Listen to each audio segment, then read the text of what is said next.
اور اللہ تعالیٰ نے وہ تدبیر کی، امام کے حق میں تدبیر کی کہ یہ طبقہ جو ایک دفعہ اپنی آزمائش دے چکا ہے، اب توجہ آپ امام کے اس مشاہدے پر رکھیں کہ امام نے اس پورے ماجرا میں دیکھا کیا، اور جب عہدہ امامت لیا تو کس حالت میں تھے، کیا کیفیت تھی کہ امام علیہ السلام امام اپنے وقت کے امام کے ساتھ پیروکار کے طور پر جا رہے ہیں، سپاہی کے طور پر کوفہ کے راستے تک جاتے ہیں کوفہ جانے کے لیے، اور وہاں سے کوفہ کے لوگوں کی بے وفائی کا علم ہوتا ہے، امام علیہ السلام راستہ بدل کے کربلا کی طرف جاتے ہیں، پھر کربلا میں پہنچنے تک امام نے متعدد لوگوں سے رابطے کیے، قاصد بھیجے، کئی جگہوں سے قاصد بھی واپس نہیں آئے،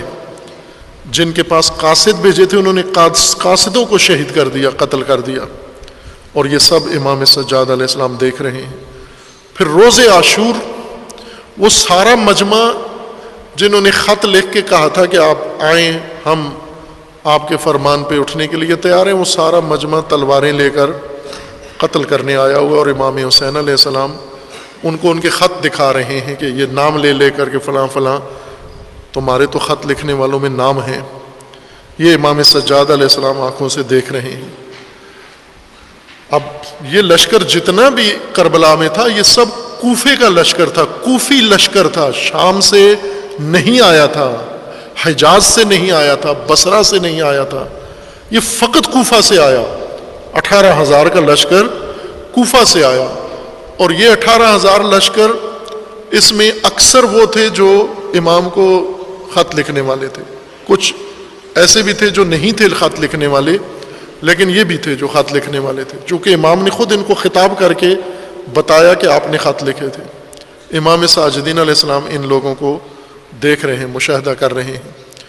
پھر انہوں نے کیا توحش کیا کربلا میں، وہ امام سید ساجدین علیہ السلام نے دیکھا سارا منظر، اور پھر انہوں نے جو ظلم کی انتہا کی امام نے دیکھا وہ منظر۔ امام کو اسیر کر کے جب کوفہ کی طرف روانہ ہوئے تو تمام یزیدی لشکر کے مردار سارے انہوں نے دفن کر دیے تھے، لیکن اہل بیت کا کوئی جنازہ دفن نہیں ہوا تھا، وہ ابھی اسی طرح صحرا میں بے گور و کفن تھے، اور امام نے یہ منظر دیکھا۔ یہ کوفی موجود ہیں وہاں، ان کے ہوتے ہوئے امام حسین علیہ السلام اپنے ساتھیوں کے ساتھ دفن کے بغیر اور امام سجاد دیکھ رہے ہیں۔ اور اسی طرح اب راستے میں جو سلوک ہوتا ہے امام سید ساجدین کے ساتھ وہ امام دیکھ رہے ہیں۔ کوفہ پہنچ کر جو کچھ منظر پیش آتا ہے، یہ کوفہ جو بہت بڑا گڑھ ہے امامت کے حامیوں کا، امامت کے پیروکاروں کا، وہاں پہنچ جاتے ہیں اسیر۔ امام آئے بھی وہیں کے لیے تھے لیکن وہاں اس وقت نہیں پہنچے، اب کاروان اہل بیت، کاروان امام حسین کوفہ پہنچ جاتا ہے، اور اس منظر کو امام سجاد علیہ السلام دیکھ رہے ہیں، اور یہ بہت دردناک منظر ہے جو امام سجاد دیکھ رہے ہیں۔ یہ کوفی جنہوں نے امام کو بلایا، پھر امام کو آ کے کربلا میں انہی کوفیوں نے قتل کیا، اور اب امام سجاد اسیر اپنی خواتین کے ساتھ، آل رسول کے ساتھ، ضروریت رسول کے ساتھ اسی شہر سے گزر رہے ہیں، اور یہ سارے موجود ہیں کوفہ میں، اور پھر کوفہ سے گزر جاتے ہیں شام، اور پھر شام کے بعد واپس مدینہ آ جاتے ہیں۔ یہ منظر امام علیہ السلام نے سارا آنکھوں سے دیکھا ہوا تھا، اور پھر مدینہ میں آ جاتے ہیں امام علیہ السلام۔ اب امام نے اپنی امامت کا عہد نبھانا ہے۔ حجاز میں دیکھا امام نے آنکھوں سے کہ امام حسین علیہ السلام نے کتنی دعوت دی، ہاشمی و غیر ہاشمی کو کوئی حجازی امام کے ساتھ شامل نہیں ہوا، امام حسین علیہ السلام کے ساتھ، اور پھر کوئی کوفی شامل نہیں ہوا، کوئی بصری شامل نہیں ہوا۔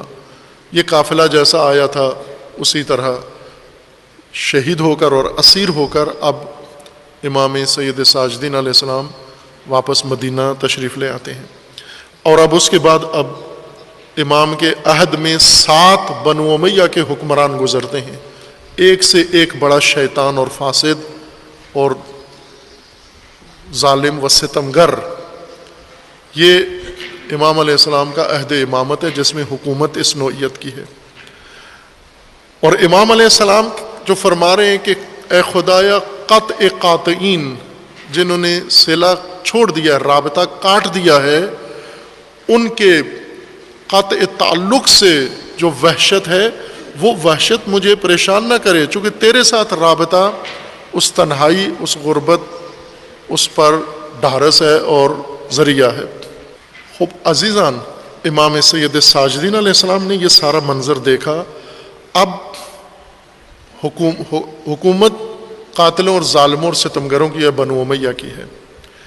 حجاز و شام مخالفوں کے علاقے ہیں، کوفہ و بصرہ حامیوں کے پیروکاروں کے علاقے ہیں، لیکن رویے سب کے ایک جیسے ہیں، مشابہ ہیں۔